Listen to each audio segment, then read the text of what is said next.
ভাই এইটুকুনিকে বলা হয় তালু এবং এর পাওয়ার অনেক বেশি। মেনলি ভাই তুমি যদি এক্সারসাইজ করে থাকো তাহলে তুমি এই জিনিসটা খুব বেটারলি ফিল করতে পারবা। এই এক্সারসাইজের ক্ষেত্রে তুমি যদি হাতকে একটুখানি 1 ইঞ্চিও নাড়াও না ভাই, তাহলে ভাই তোমার এক্সারসাইজে পুরো ভাই এজেন্ডায় পাল্টায় যাবে।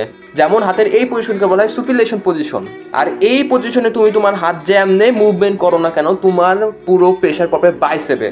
বাইসেপ কি স্ট্রং করবে। বাট আবার এই পজিশনকে বলা হয় পোস্টুলেশন। এই পজিশনে তুমি যাই করবা সেই সকল প্রেশার পড়বে তোমার ট্রাইসেপে। কারণ ভাই বাইসেপের কাজ হচ্ছে টানা। ওকে, তুমি যদি কোনো কিছু এখান থেকে টানো তাহলে তোমার বাইসেপে প্রভাব ফেলবে, এবং ট্রাইসেপের কাজ হচ্ছে ঠেলা। তুমি যদি কোনো কিছু ঠেলো তাহলে তোমার ট্রাইসেপে প্রভাব পড়বে। সো এই তালু জাস্ট এমন থেকে এমন করতে বহুত কিছু পরিবর্তন হয়ে যায়। আবার এই তালু তুমি যদি মাঝখানে মিডিল পজিশনে রাখো তাহলে যে প্রভাব ফেলবে সেটা হলো অর্ধেক যাবে তোমার এই ফোর আর্মসে এবং অর্ধেক যাবে তোমার বাইসেপে।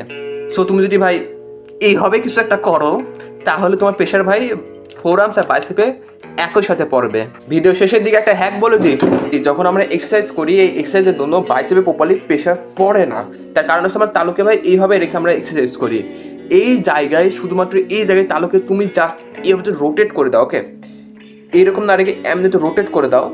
রোটেট করলে তোমার ফোর আর্ম সম্পূর্ণ লক হয়ে যাবে। হাতকে তুমি আমরা নর্মালি রাখি এরকম, এটা হচ্ছে আমাদের নর্মাল রাখা যখন এক্সারসাইজ করি তখন এরকম, এটা হলো। তারপরে এতে তোমার ফোর আর্মস লক, পুরো প্রেশার যে ভাই বাইসেপে যা লেভেলে পড়া পড়ে আমার অনেক ভালো লাগে। এবং আমাকে ফলো করো যদি তুমি ফিটনেস রিলেটেড আরও কন্টেন্ট পেতে চাও।